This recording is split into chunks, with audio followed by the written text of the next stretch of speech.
안녕하세요. 샬롯의 오디오북입니다. 버지니아 울프의 세월. 지금부터 3부 시작합니다.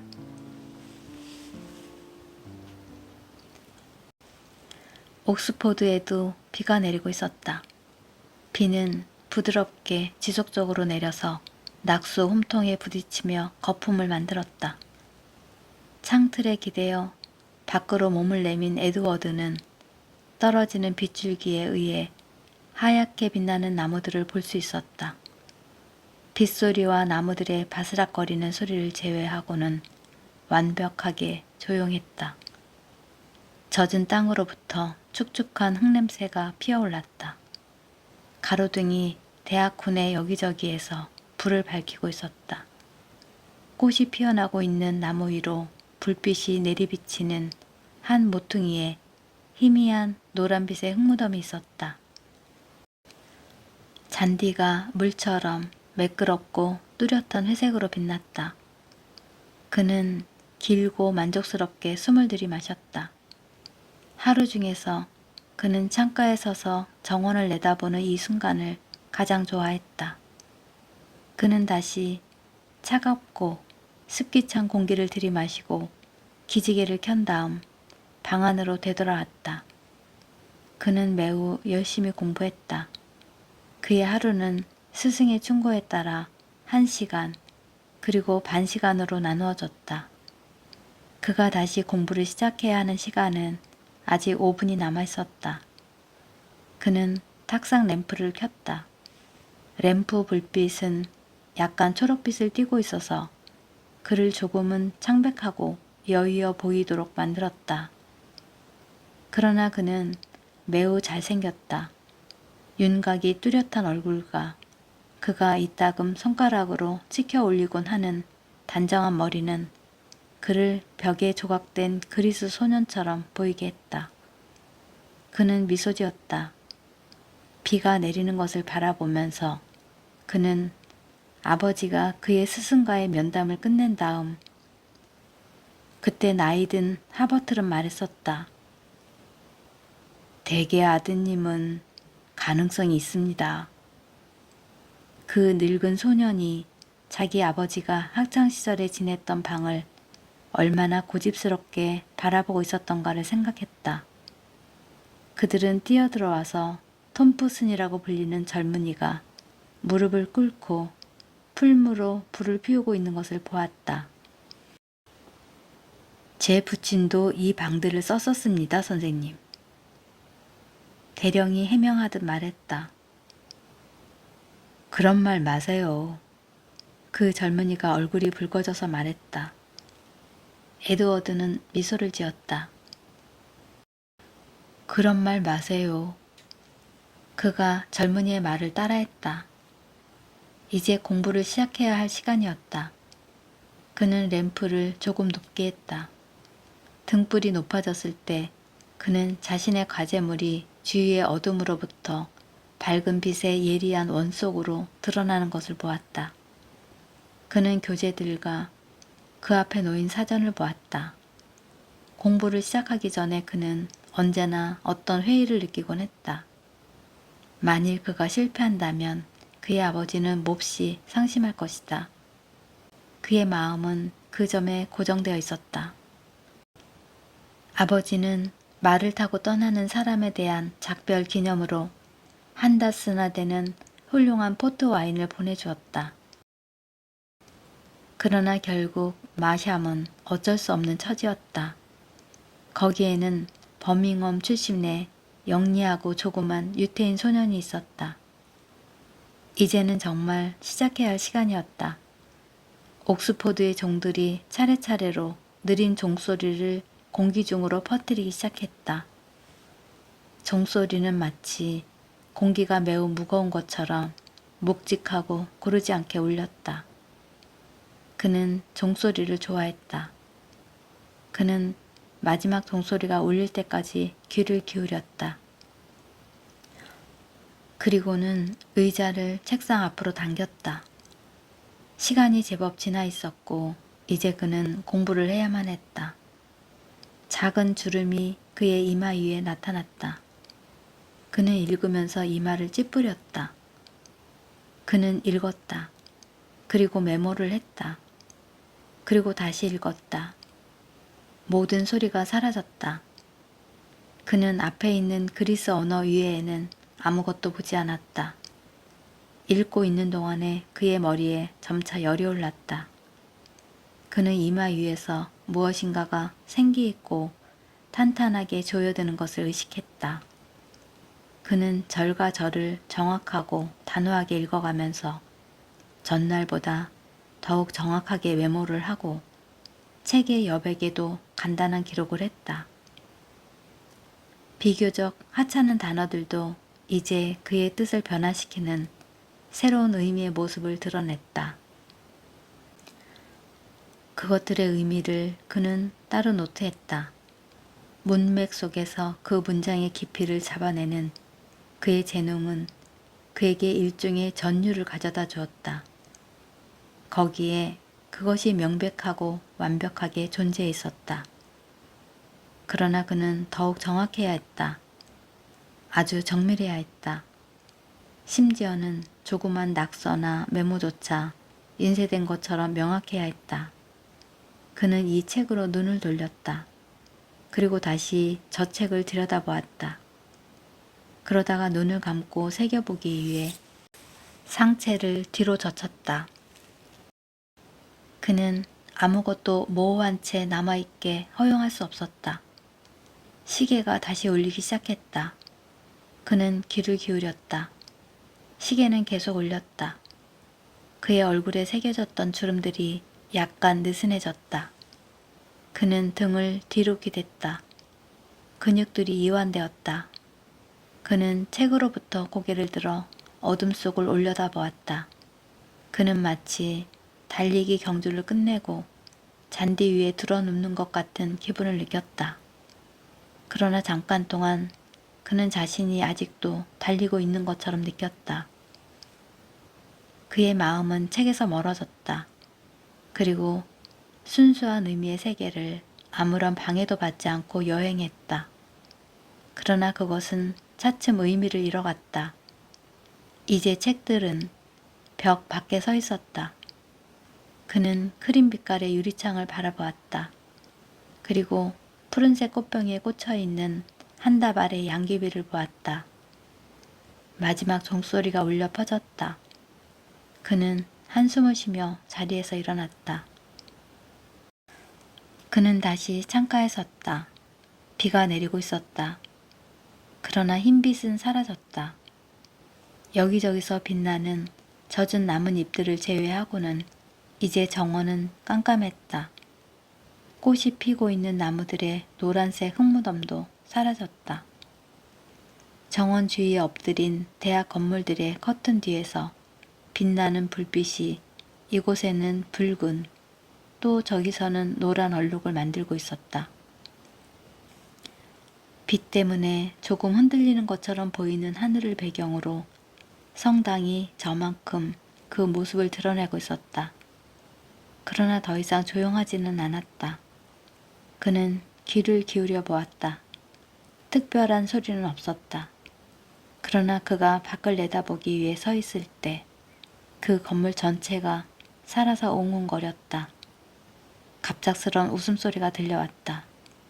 그리고 피아노 두드리는 소리, 무어라고 형용할 수 없는 덜그덕거리는 소리와 어떻게 들으면 중국인들이 잡담을 하는 것처럼 들리는 소리가, 그리고 다시 빗방울이 떨어지는 소리, 빗방울이 떨어질 때 낙수 홈통에 부딪히는 소리와 물거품 소리가 들려왔다. 그는 다시 방 안을 향해 돌아섰다. 공기가 점점 서늘해졌다. 불이 거의 꺼져가고 있었고 단지 조그만 불씨가 회색 재 아래서 타올랐다. 매우 적절하게도 그는 아버지의 선물을 기억해냈다. 그날 아침에 온 그 포도주였다. 그는 방 한쪽 구석에 놓여있는 테이블로 가서 한 잔의 포트 와인을 따랐다. 그는 그것을 불빛이 비치는 쪽으로 들어올리며 미소 지었다. 그는 술을 마시기 전에 언제나 잔을 불빛이 비치도록 들어올리곤 하던 손가락 대신 2개의 매끄러운 마디가 있는 아버지의 손을 보았다. 차가운 피를 가진 몸뚱이로는 종검을 몰아낼 수 없지. 그는 아버지가 하던 말을 기억했다. 또한 술을 마시지 않고선 시험을 보러 들어갈 수 없지. 에드워드가 말했다. 그는 머뭇거렸다. 그는 아버지를 흉내내서 잔을 빛이 비치도록 들어올렸다. 그리고 마셨다. 그는 앞에 있는 탁자 위에 잔을 내려놓았다. 그런 다음 다시 안티고네를 향해 돌아섰다. 그는 읽었다. 그리고 마셨다. 그리고 읽고 다시 마셨다. 부드러운 열기가 목덜미에서 등뼈를 타고 퍼졌다. 포도주가 그의 뇌에 있는 조그만 문을 열도록 압박을 가하는 것 같았다. 이어 포도주인지 혹은 낱말들인지 혹은 그 둘 다인지 알 수 없는 자줏빛 증기가 피어나는 빛나는 막이 형성되었으며 그 안에서 그리스 소녀 하나가 걸어 나왔다. 그녀는 영국인이었다. 그녀는 대리석 조각과 수선화 사이에 서 있었다. 그가 사촌인 키티를 마지막으로 보았을 때 그녀는 사택, 즉 영국에서 캠브리지 대학 학부장 저택에서 식사를 하고 있었다. 그녀는 안티고네이면서 키티였다.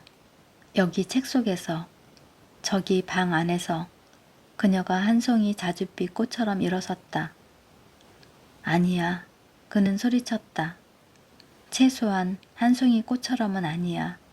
거기 한 소녀가 서 있다면, 살고 웃고 숨을 쉬고 있다면 그녀는 바로 그가 지난번 사택에서 식사를 했을 때 입고 있던 희고 파란 드레스를 입은 키티였다. 그는 창문께로 건너갔다. 나무들 사이로 붉은 광장이 보였다. 그날 사택에서는 파티가 있었다. 그녀가 누구에게 말하고 있는가? 그녀는 무엇을 말하고 있는가? 그는 책상으로 되돌아왔다. 오, 빌어먹을. 그가 연필로 종이를 찌르면서 소리쳤다. 연필 끝이 부러졌다. 그때 문을 두드리는, 명령하는 두드림이 아니라 움직이는 두드림. 들어오려는 사람이 아니라 지나치는 사람이 두드리는 듯한 소리가 났다. 그가 가서 문을 열었다. 층계 위쪽의 난간에 기대선 키가 크고 젊은 남자의 모습이 보였다. 들어와. 에드워드가 말했다. 그 커다란 젊은이가 층계를 천천히 내려왔다. 그는 대단한 거구였다. 그의 퉁방울 눈은 책상에 놓여있는 책들을 보고 매우 놀라는 빛이었다. 그는 책상 위의 책들을 바라보았다. 그것들은 그리스어 책이었다. 그러나 요컨대 그곳에는 포도주가 있었다. 에드워드가 포도주를 따랐다. 깁스와 비교하여 그는 엘리너가 피니키라고 부르는 것을 보았다. 그는 대조되는 자신을 느꼈다.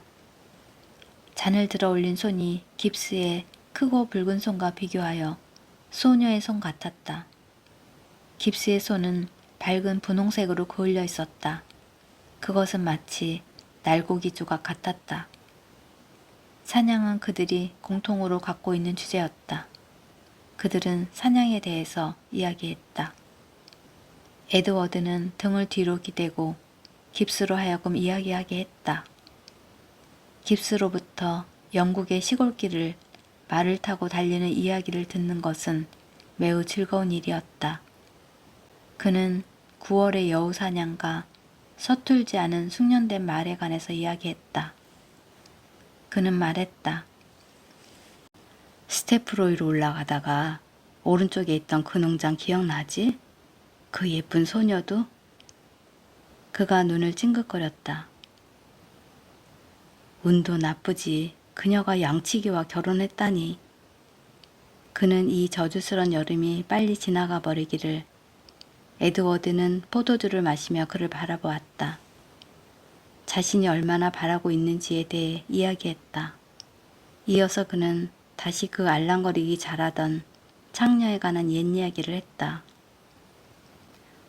너도 9월이 되면 와서 우리와 함께 지내도록 해. 깁스가 듣지 못했을 만큼 조용히 문이 열렸을 때 그는 아직도 이야기를 계속하고 있었다. 한 남자가, 깁스와는 완전히 다른 남자가 미끄러지듯 안으로 들어왔다. 들어온 사람은 에슬리였다. 그는 깁스와는 정반대의 사람이었다. 그는 크지도 않고 작지도 않았으며 검지도 하얗지도 않았다.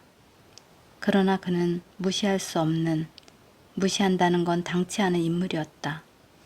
그가 움직이는 방법은 마치 고양이처럼 수염이나 그 밖에 어떤 보이지 않는 안테나로 의자나 책상 따위를 감지하는 듯한 것이었다.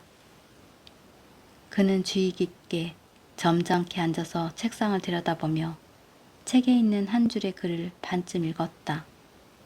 깁스가 문장 중간쯤에서 그를 멈추게 했다.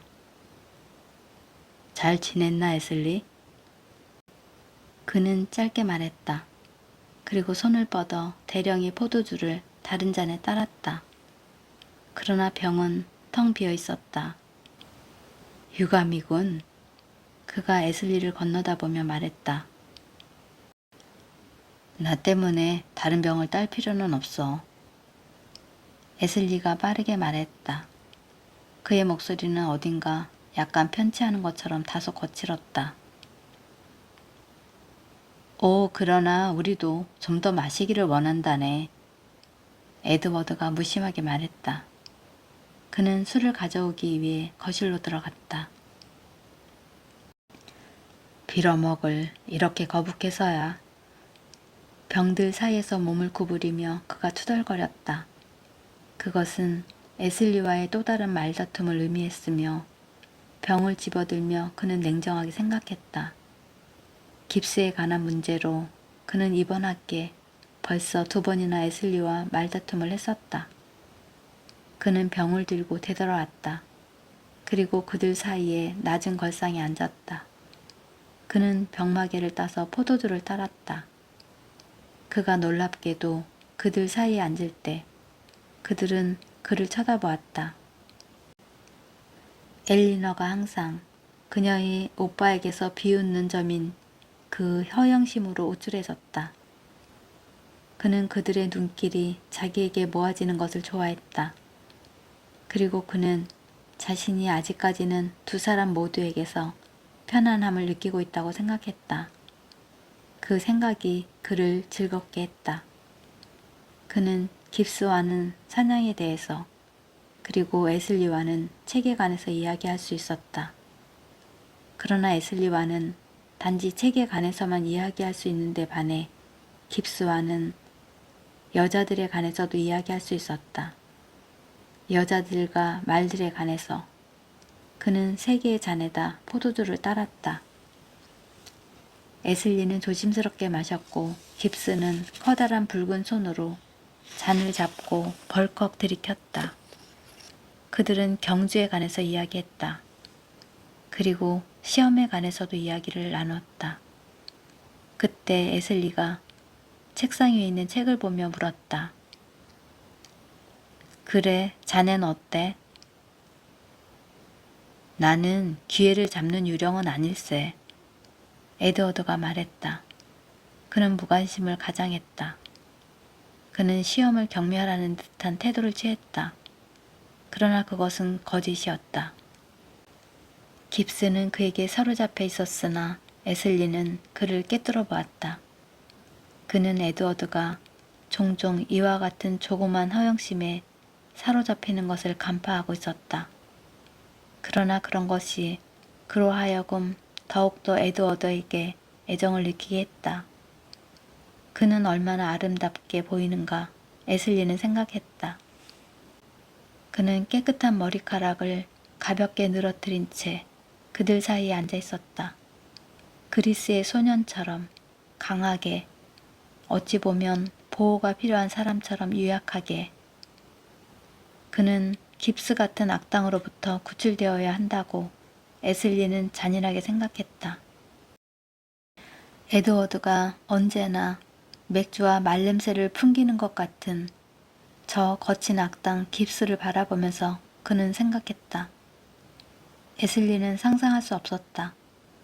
방으로 들어왔을 때 그는 그를 경로시키는 문장의 끝부분을 보았다. 그 문장은 그들이 함께 어떤 계획을 꾸미고 있음을 보여주는 것 같았다. 자, 그럼 나는 그 말에 대한 기록을 봐두겠네. 그가 들어오기 전에 그들이 나누었던 어떤 비밀스러운 대화를 끝맺는 것처럼 깁스가 말했다. 발작적인 질투심이 에슬리의 전신에 퍼졌다. 그것을 숨기기 위해서 그는 팔을 뻗어 책상 위에 놓인 책을 집어들었다. 그는 그것을 읽는 채 했다. 그가 자신에게 모욕을 주기 위해 그렇게 하는 것이라고 깁스는 느꼈다. 에슬리가 그를 커다란 괴물 악당쯤으로 생각하고 있다는 것을 그는 알고 있었다.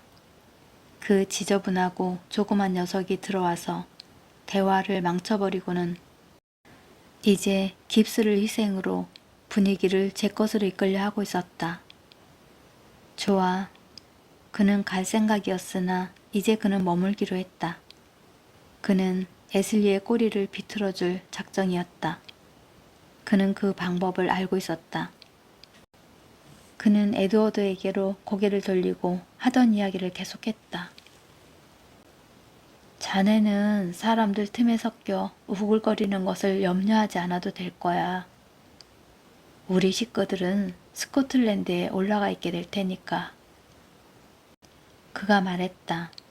에슬리는 사납게 책장을 넘겼다. 그들은 혼자가 될 것이다. 에드워드는 그 상황에 흥미를 느끼기 시작했다. 그는 심술궂게 거기에 동조했다.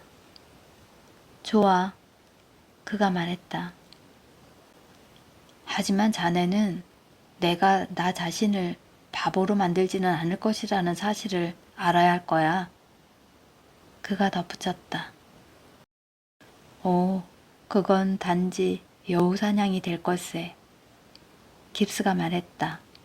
에슬리는 책장을 넘겼다. 에드워드가 그 책을 보았다. 그것은 거꾸로 들려 있었다. 그러나 에슬리를 바라보면서 그는 양귀비 무늬가 있는 창틀에 머리를 기댔다. 그는 얼마나 점잖은가. 깁스와 그를 비교하면서 에드워드는 생각했다. 그리고 얼마나 아이러니컬한가. 그는 에슬리를 대단히 존경했다. 이제 깁스는 매력을 상실했다. 그는 다시 그 알랑거리기 잘하던 창녀에 관한 옛날 이야기를 늘어놓고 있었다. 내일은 또 악마들끼리의 말다툼이 벌어지겠군. 의심스러운 듯 시계를 들여다보며 에드워드는 생각했다.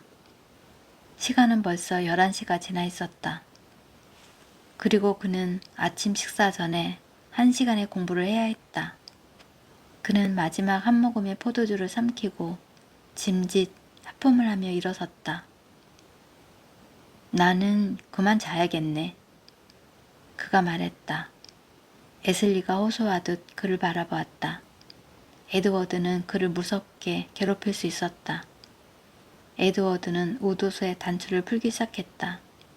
그는 참으로 완벽한 외모를 가졌다고 두 사람 사이에 서 있는 그를 바라보면서 에슬리는 생각했다. 하지만 자네들은 서두를 것 없어.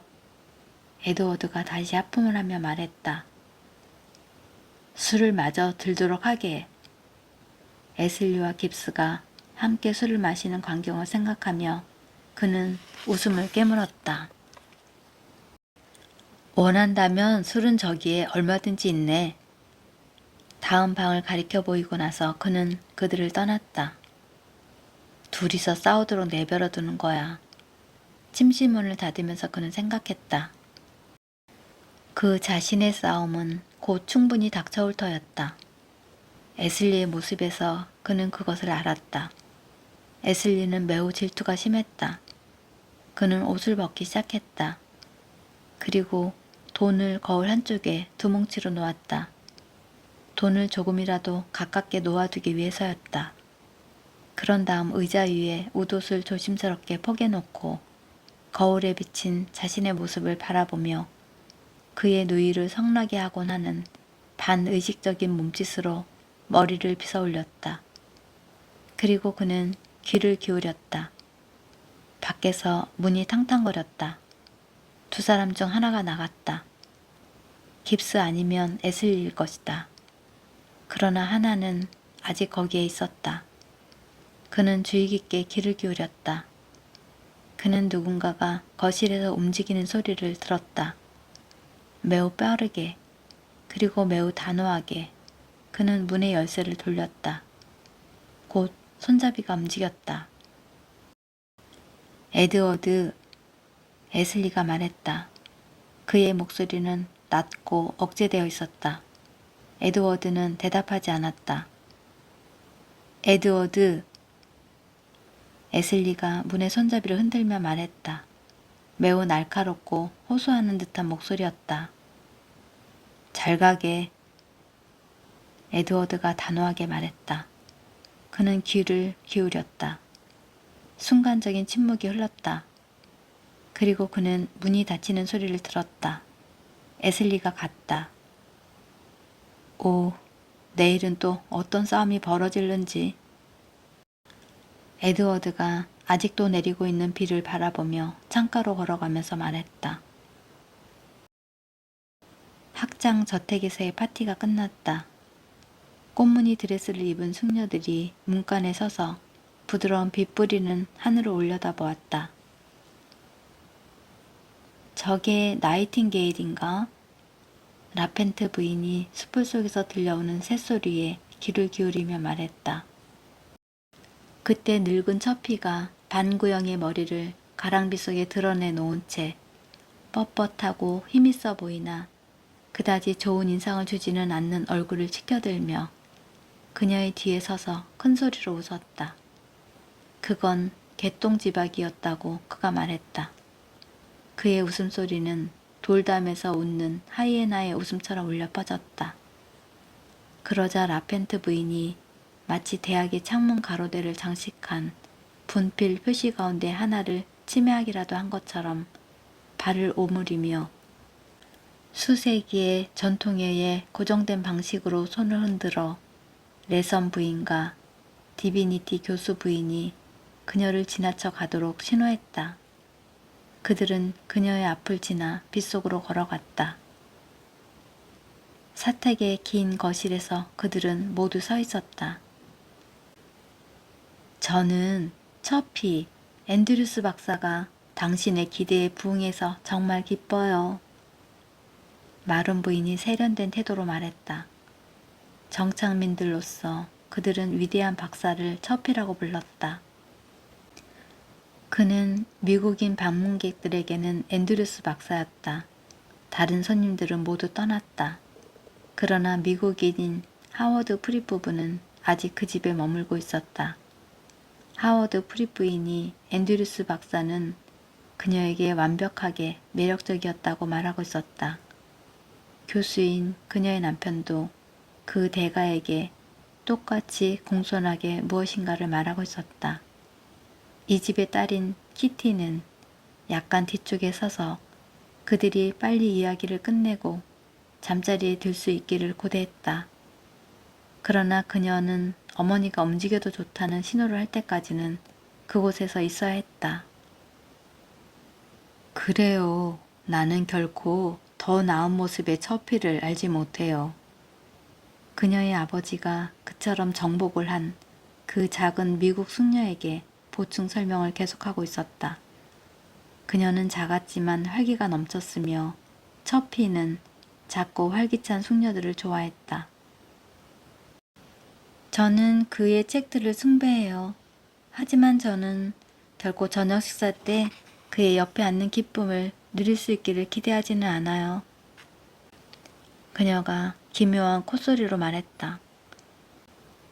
당신은 그가 말할 때 침을 튀기곤 하는 것을 진정으로 좋아하세요? 키티가 그녀를 바라보면서 생각했다. 그녀는 눈에 띄게 아름답고 쾌활했다.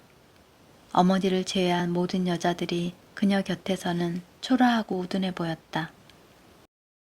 곱슬머리를 단단하게 말아 올리고 난로의 철망 위에 다리를 올려놓은 채 난로가에 서 있는 마론 부인은 유행 따위는 거들떠보지도 않는 여자였다. 반대로 프리 부인은 유행에 민감했다. 그들이 그녀를 보고 웃었다고 키티는 생각했다. 프리 부인의 미국식 표현에는 옥스포드 숙녀들이 눈썹을 치켜 올리곤 하는 어떤 것이 있었다. 그러나 키티는 그녀의 미국식 표현을 좋아했다. 그것들은 키티가 익숙해져 있는 것들과는 매우 달랐다. 그녀는 미국인, 진짜 미국인이었다. 그러나 아무도 그녀의 남편을 미국인으로 여기지는 않았다. 그는 특이하게 주름진 얼굴과 염소 같은 수염을 가진, 그리고 마치 어떤 외국의 풍습처럼 셔츠 앞을 가로지르는 안경에 검은색 리본으로 꾸며진 어느 대학에선가 온 어떤 교수일 거라고 그를 바라보면서 키티는 생각했다. 그는 특별한 액센트 없이 말했다. 그의 말투에는 최소한 미국식 억양은 없었다. 그러나 그 역시 얼마간 다른 것은 사실이었다. 키티가 손수건을 떨어뜨렸다. 그는 재빨리 몸을 구부려 그것을 집어서는 매우 정중한 태도로 인사를 하며 그녀에게 건네주었다. 그것은 그녀를 부끄럽게 만들었다. 그녀는 고개를 숙이고 손수건을 받으며 수줍게 미소 지었다. 정말 고마워요. 그녀가 말했다. 그는 그녀를 어색하게 만들었다. 프리 부인 옆에서 그녀는 보통 때보다 크게 느껴졌다. 릭비 가문 특유의 순수하게 붉은 그녀의 머리칼은 그것이 당연히 그랬어야 하는 것처럼 매끄럽게 늘어뜨려져 있지 않았다. 프리 부인의 머리는 아름답고 윤인하고 단정했다. 그러나 이제 마론 부인이 프리 부인을 돌아보며 말했다. 자, 숙녀 여러분. 그녀가 손을 흔들었다. 그녀의 행동에는 마치 그녀가 반복해서 그것을 해왔던 것처럼, 그리고 반복해서 사람들을 복종시켜왔던 것처럼 어떤 권위가 있었다. 그들은 문을 향해 움직였다. 오늘 밤엔 문에서 조그만 의식이 있었다. 프리큐스가 키티의 손만큼 그렇게 낮게는 아니지만 마론 부인의 손 있는 데까지 몸을 낮추고 그들을 위해서 문을 활짝 열어주었던 것이다. 그는 너무 지나쳐. 사람들이 지나가는 동안 키티는 생각했다. 숙녀들은 각자의 초를 손에 들고 넓고 나직한 계단을 한 줄로 나란히 올라갔다. 그들이 올라갈 때 캐더린의 전 주인의 초상화가 그들을 내려다보았다. 그들이 한 계단 한 계단 올라갈 때마다 촛불이 어두운 금빛 윤곽의 얼굴들 위에서 깜빡거렸다. 이제 그녀가 멈출 것이라고, 그리고 저게 누구냐고 물을 것이라고 키티가 뒤따라가며 생각했다. 그러나 프리 부인은 멈추지 않았다. 키티는 그 점에 대해 그녀에게 좋은 점수를 주었다. 그녀는 대부분의 다른 방문객들과 매우 호의적으로 대조된다고 키티는 생각했다. 그날 아침 그녀가 한 것만큼 빨리 키티는 보드레이언을 해본 적이 없었다. 실로 그녀는 약간의 죄의식을 느꼈다. 만일 그들이 원했다면 거기에는 보여줘야 할 풍경들이 더욱 많이 있었다. 그러나 미처 그럴 시간도 없이 프리 부인이 키티를 돌아보면서 매우 매력적인 목소리로 말했었다. 자, 귀여운 아가씨, 내가 보기에 아가씨는 그 풍경에 실증을 느낀 것 같군. 우리 활모양의 창문이 있는 구시 빵집으로 아이스크림 먹으러 가면 어떨까? 그래서 그들은 사람들이 보드레이언 주위에 둘러앉으려고 하고 있을 시간에 아이스크림을 먹으러 갔었다. 이제 행렬은 첫 번째 층계참에 다다랐고 특별한 손님들이 이 집에 머무를 때면 사용하곤 하는 유명한 방문 앞에서 마론 부인이 걸음을 멈추었다. 문을 열면서 그녀는 좌우를 돌아보았다. 엘리자베스 여왕도 잠을 자지 않은 침대예요. 그들이 4개의 커다란 포스터를 바라보는 동안 그녀가 평범하고 사소한 농담을 했다. 불이 타오르고 있었다. 물 주전자가 치통을 앓고 있는 늙은 여자처럼 흔들거렸다. 촛불이 화장대 위에서 빛났다. 그러나 그 방에는 오늘 밤 따라 어떤 낯선 것이 있다고 엄마의 어깨너머를 바라보며 키티는 생각했다. 드레싱 가운이 침대 위에 푸른 은빛으로 빛나고 있었다. 화장대 위에는 몇 개의 작은 항아리와 병들, 그리고 연분홍색으로 얼룩진 커다란 분첩이 놓여 있었다. 그렇게 될 수 있고 그것이 가능한 이유, 즉 프리 부인이 그처럼 밝아 보이고 옥스포드 숙녀들이 그처럼 지저분해 보이는 이유는 바로 프리 부인의. 그러나 마론 부인이 말하고 있었다. 더 필요한 건 없을까요? 그녀 역시 그 화장대를 보았음에 틀림없다고 키티가 추측했을 만큼 극단적인 정중함을 가지고 마론 부인이 말했다. 키티는 손을 내밀었다. 놀랍게도 프리 부인은 그것을 잡는 대신 그녀를 끌어당겨 그녀에게 키스했다. 그 모든 풍경들을 보여줘서 정말 고마워요. 그녀가 말했다. 그리고 잊지 말아요. 미국에 와서 우리와 함께 지내기로 한 건 말이에요. 그녀가 덧붙였다. 보드레이언을 보여주는 것보다 아이스크림 먹기를 확실히 더 좋아하는 이 커다랗고 수줍은 소녀를 그녀는 좋아했다. 또한 어떤 이유에선가 그녀는 이 소녀에게 연민을 느꼈었다. 잘 자라, 키티. 엄마가 문을 닫으며 말했다. 그들은 형식적으로 뺨을 서로 갖다 댔다. 키티는 위층에 있는 자신의 방으로 올라갔다. 그녀는 아직도 프리 부인이 키스했던 부분을 느낄 수 있었다. 그 키스는 그녀의 뺨 위에 엷은 홍조를 남겼다. 그녀는 문을 닫았다. 그 방은 숨이 막혔다. 매우 따뜻한 밤이었다. 그러나 이 집 식구들은 언제나 창문을 닫고 커튼을 쳐두곤 했다. 그녀는 창문을 열고 커튼을 거두었다. 여느 때처럼 비가 내리고 있었다. 은빛 빗줄기가 정원의 어두운 나무들을 가로질렀다. 그녀는 신발을 벗어 던졌다. 그것은 정말이지 너무나도 컸다. 신발들은 언제나 너무 꽉 끼었었다. 특히 흰 공단 신발이 그랬다. 그녀는 옷에 후크를 풀기 시작했다. 그것은 쉽지 않았다. 그 옷에는 너무나 많은 후크들이 모두 뒤쪽에 달려 있었다. 그러나 마침내 하얀 공단 드레스가 벗겨져 의자 위에 가볍게 가로놓였다. 이어 그녀는 머리를 빗기 시작했다. 최악의 목요일이었다고 그녀는 생각했다. 그러나 어쨌든 이제는 끝났어. 머리를 빗어내리며 그녀는 결론지었다. 이제는 끝났어.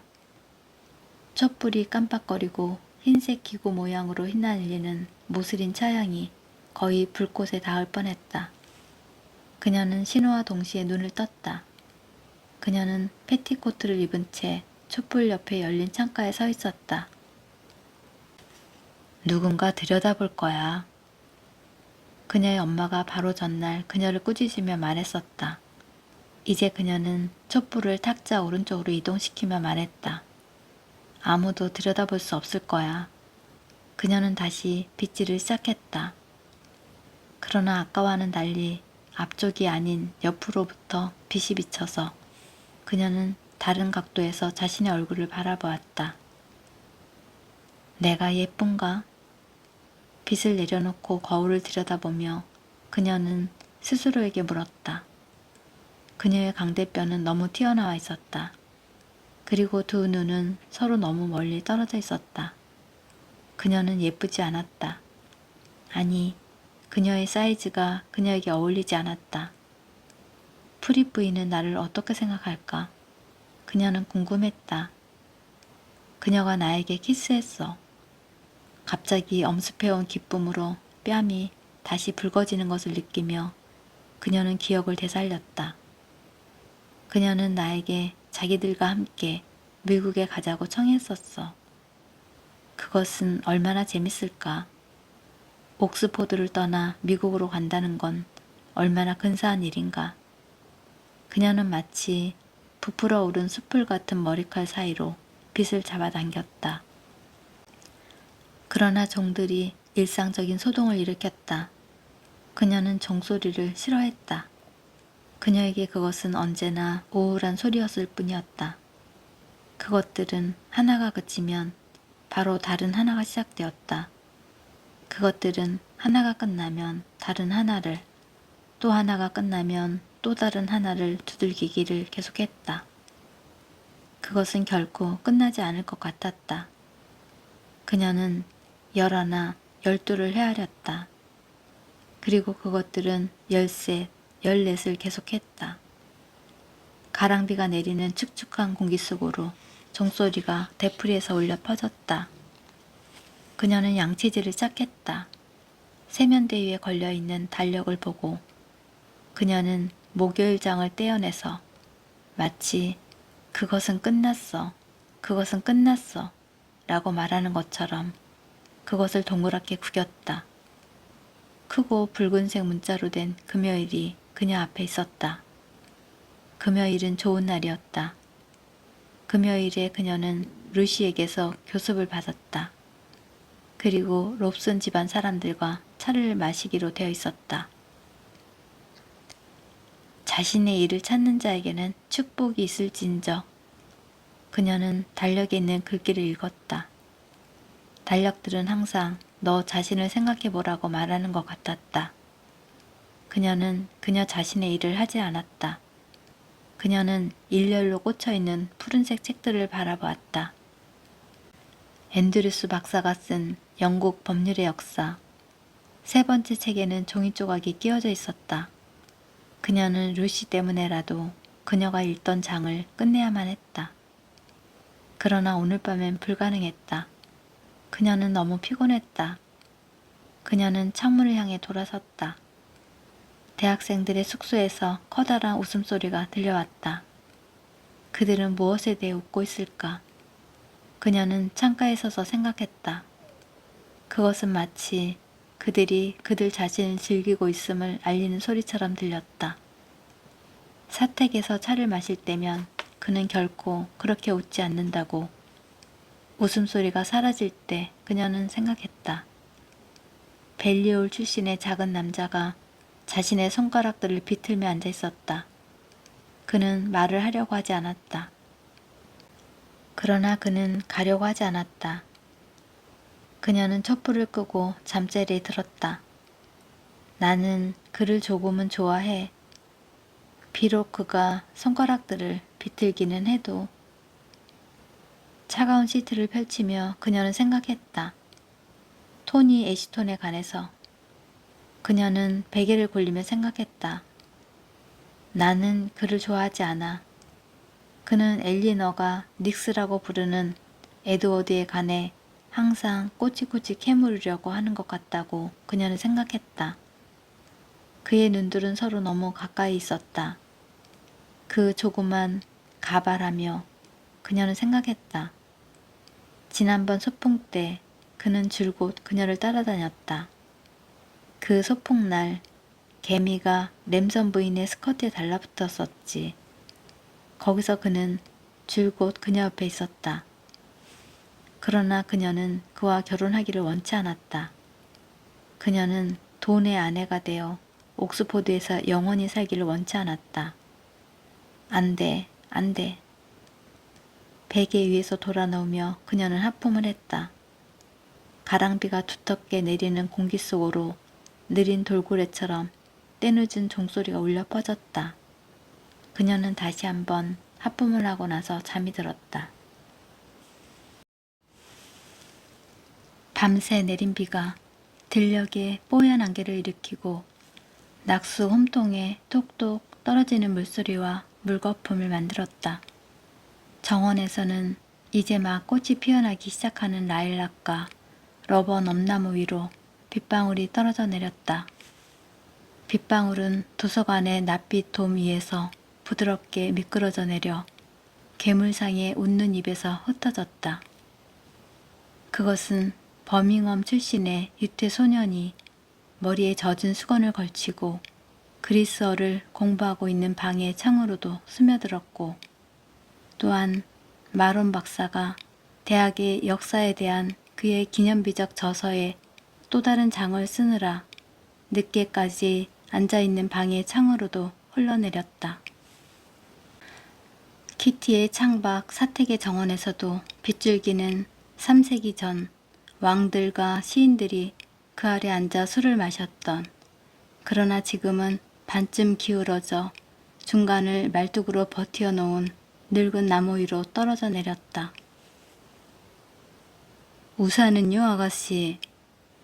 오후가 되어 키티가 집을 나서야 하는 시간보다 좀 늦게 외출하려 할 때 히스코크가 우산을 내밀며 말했다. 그녀가 희고 노란 드레스를 입고 허리 바지를 한 한 무리의 숙녀들이 강을 향해 가는 광경을 보았을 때 공기 중에는 그녀를 기쁘게 하는 어떤 냉랭함이 있었다. 오늘은 파티가 없을 거야. 그녀는 생각했다. 그러나 그녀는 늦었다. 시계가 그것을 경고하고 있었다. 그녀는 아버지가 너무 싫어해서 언제나 그것을 피하기 위해 돌아가곤 하는 값싼 붉은 별장들이 있는 곳에 다다를 때까지 혼자 걸었다. 이들 값싸고 붉은 별장들 가운데 한 집에 미스 크레드독이 살고 있기 때문에 키티는 그 별장들에서 낭만적인 분위기를 느꼈다. 새로 세워진 교회 옆에 모퉁이를 돌아 미스 크레드독이 살고 있는 집의 가파른 계단을 보았을 때 그녀의 심장은 빠르게 뛰었다. 루시는 매일 그 계단을 오르내렸다. 저것은 그녀의 창문이야. 그리고 이건 그녀의 종이야. 그녀가 그것을 잡아당겼을 때 그 종이 불쑥 튀어나왔다. 그것은 원래대로 돌아가지 않았다. 루시의 집에서는 모든 것이 그렇게 흔들거렸다. 그러나 모든 것이 낭만적이었다. 우산꽂이에는 루시의 우산이 꽂혀 있었다. 그 우산의 손잡이에는 앵무새의 머리가 조각되어 있었다. 가파르고 반짝이는 층계를 올라갈 때 그녀의 가슴 속에서는 흥분과 두려움이 뒤섞였다. 다시 또 그녀는 그녀의 숙제를 되는 대로 해쳐버린 것이다. 그녀는 이번 주에도 거기에 마음을 기울일 수 없었다.